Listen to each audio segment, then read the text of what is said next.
go. Hello everyone, good afternoon, good evening, and good morning, wherever the time slot you are right now. Right now we are going to build Lani's very first Ultron. This is a build-a-figure from the Infinity Ultron wave.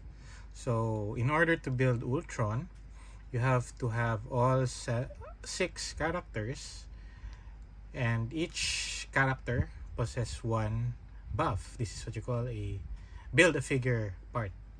So here we have the complete set, and we are going to make him whole. So I bet you're wondering why there is a hot water next to the build-a-figure.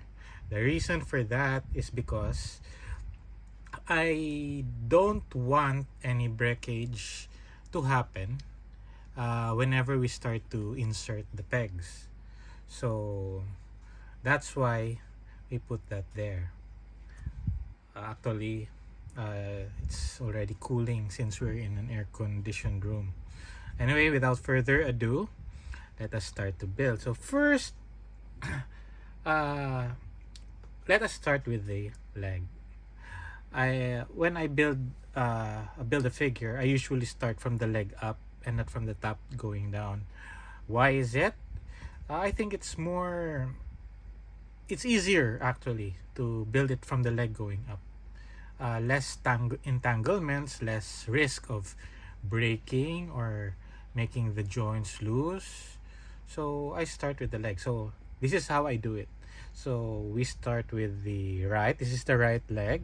If you can see, there's the letter R. I put the tip of the leg into the hot water. Give it 5 to 10 seconds just to make it warm. After that, hot.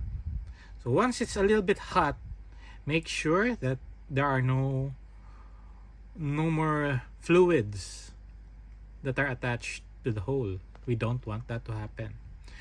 Now we can insert it with ease. Here you go, and there. We do the same for the left leg. Again, it's going to take you at least 5 to 10 seconds just to make it hot. Why hot? Because as you know in science, heat causes the molecules to expand. So our objectives here is to have this hole expanded so that you won't experience difficulty once you peg it here. So make sure there's no more fluids inside the hole, and then you attach there. Quite easy. So that's done. Now we come to the part of the arms. When we reach the arms, I'd say some would be optional to use the hot water, but anyway, I'll still do it. Why? To make it warm. I don't intend it to expand, but at least make it warm and soft, because this is made of plastic, so that once you peg it inside the hole there, if you can see it, it'll be easy.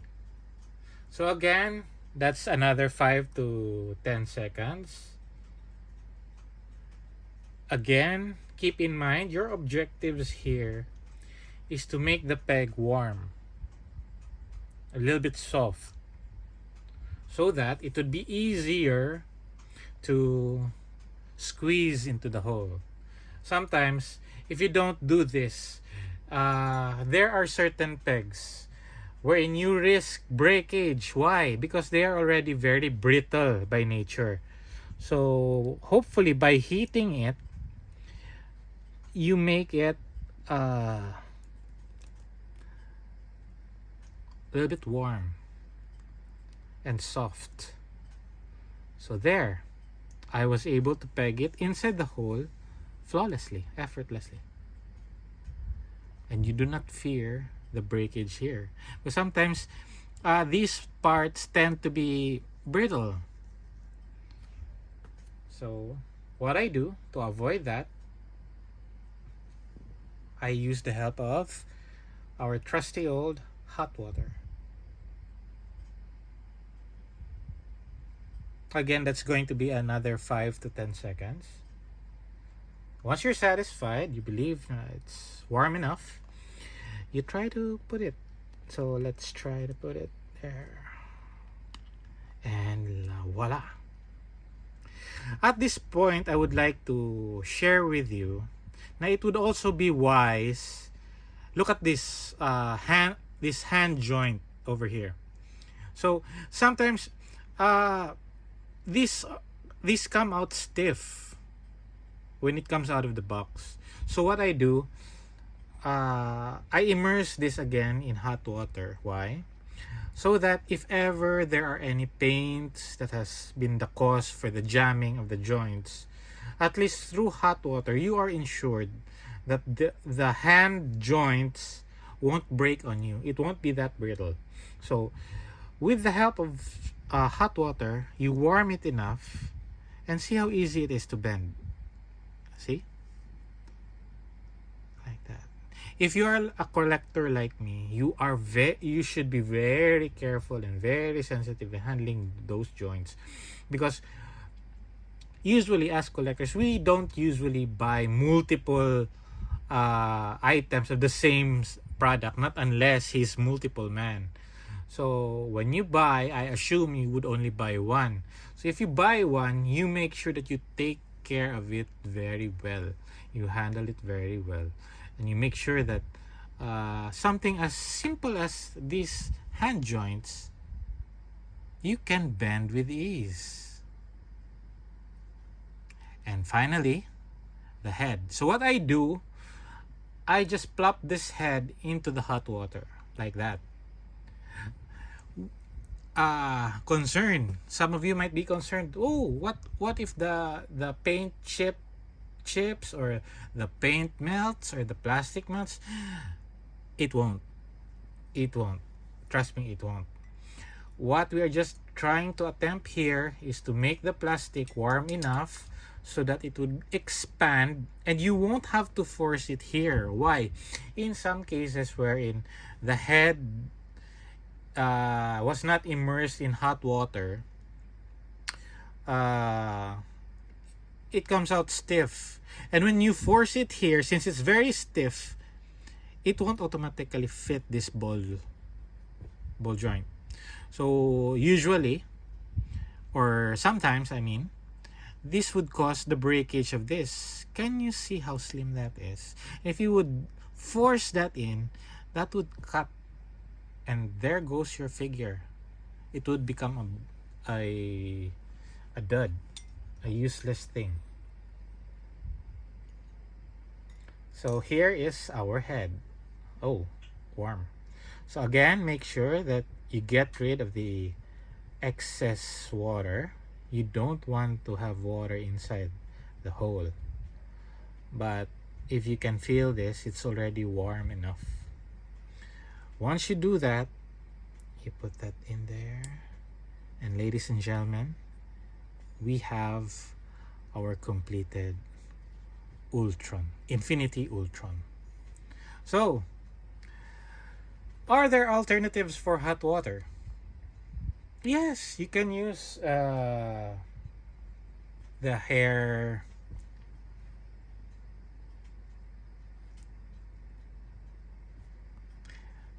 to